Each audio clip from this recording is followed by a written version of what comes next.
राम वो जिसके एक सिर, रावण वो जिसके अनेक सिर। आंतरिक विभाजन का ही नाम रावण है।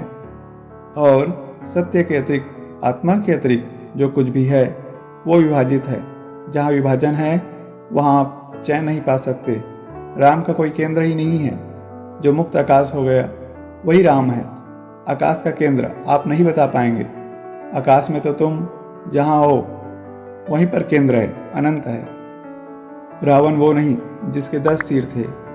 जिसके ही 10 सिर है वही रावण। और हम में से कोई ऐसा नहीं जिसके 10 सिर, 100, 50, 6000 सिर न हो।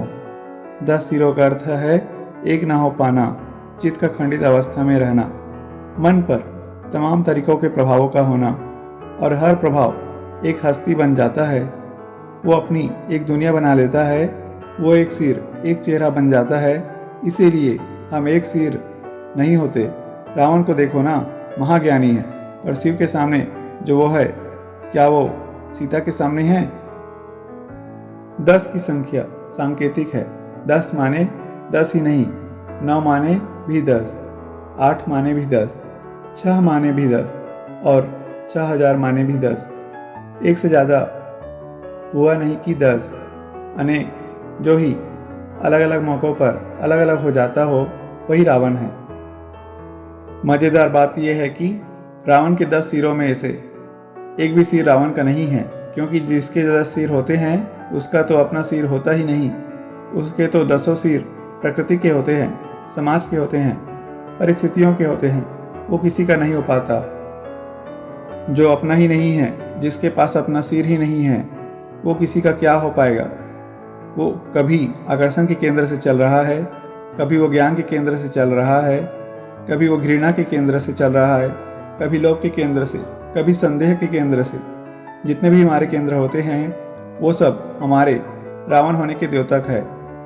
रावण वो जिसके अनेक केंद्र हैं और वो किसी भी केंद्र के प्रति पूर्णतया समर्पित नहीं है। एक केंद्र पर है वो एक खींच रहा है, दूसरे केंद्र पर है तो दूसरा खींच रहा है।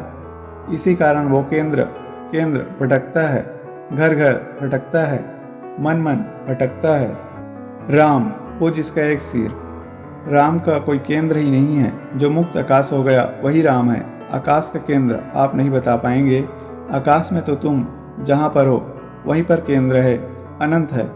राम वो जो जहाँ का है वहीं का है। अनंता में प्रत्येक बिंदु केंद्र होता है। राम वो जो सदा स्वकेंद्रित है। वो जहाँ पर है वहीं पर केंद्र आ जाता है। काश की दशहरे का तीर भी भीतर को चलता। असल में रावण की पहचान ही यही है कि उसके सारे तीर बाहर को चलते। तो जब हम रावण को मारते हैं तो हम रावण होकर के ही मारते हैं।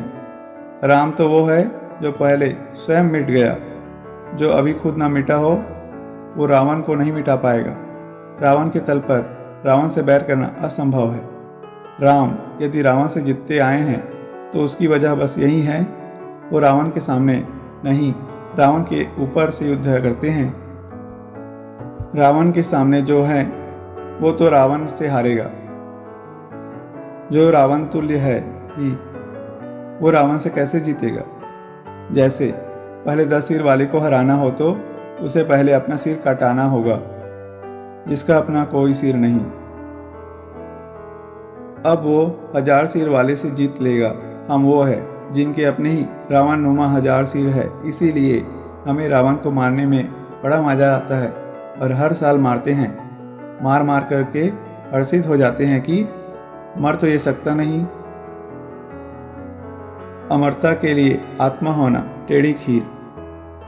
अब अमरता के लिए आत्मा होना जड़ा टेढ़ी खीर है। वहाँ कई तरीके के झंझट, ये छोड़ो, ये ना करो, वो करो, रूप नहीं चलेगा, रंग नहीं चलेगा, व्यसन नहीं चलेगा, विकार नहीं चलेगा। तो अमर होने का एक पिछला दरवाज़ा है, माया का। माया को भी कौन मार सका आज तक? जब तक संसार है तब तक माया रहेगी। तो हम उस रूप में फिर अमर हो जाना चाहते हैं। कभी विचार किया आपने? हर साल मारते हो, कभी मार ही दो कि अब आ गया। अब इसका श्राद्ध ही हो सकता है। पर अब दोबारा मारने की जरूरत नहीं पड़ सकती। हमने श्राद्ध करते तो किसी को देखा नहीं, मरा होता तो चौथा मानते। आंतरिक विभाजन का ही नाम रावण है और सत्य के अतिरिक्त, आत्मा के अतिरिक्त जो कुछ भी है वो विभाजित है। जहाँ विभाजन है वहाँ आप चैन नहीं पा सकते। उपनिषद कहते हैं, नाल्पे सुखम, अल्प में सुख नहीं मिलेगा। सिर्फ वो जो बड़ा है, अनंत है, सुख वही है। यो वै भूमा तत्सुखम, जहाँ 10 है वहाँ 10 में से हर खंड छोटा होता होगा ही ना। अनंत होता तो 10 कैसे होते? 10 अनंताएं तो होती नहीं। छोटे होकर जीना, खंडित होकर जीना, दीवारों के बीच जाना, प्रभावों में जीना, इसी का नाम है रावण। शांत होकर के जीना, विराट होकर के, आकाश होकर के जीना, इसका नाम है राम। जहाँ क्षुद्रता है, हीनता है, दायरे है, वही समझ लीजिए राक्षस वास करता है। वही आप पर, आपकी सारी व्याधियां हैं। केंद्र गहरा होना चाहिए। रावण वो जिसने एक जगह को केंद्र बना लिया है, जिसे गंदा करना आसान है कि कोई आया और जरा सा व्यंग कर दिया तो चोट लग गई। आपने केंद्र ऐसी जगह को बना दिया था जो इतनी सतही है कि उस तक समाज की, दूसरों की चोट पहुंच जाती है। आपका केंद्र इतना गहरा होना चाहिए कि जैसे पृथ्वी का गर्भ, जहाँ पर आपकी खुरपी और कुदाल और मशीनें पहुँच ही नहीं सकती, या आपका केंद्र इतना ऊंचा होना चाहिए कि जैसे आकाश की गहराई, कि जिसको आपका विचार भी न नाप सके, कि जिस पर कोई पत्थर उछाले तो पत्थर वापस ही आकर गिरेगा, आप तक नहीं पहुँचेगा।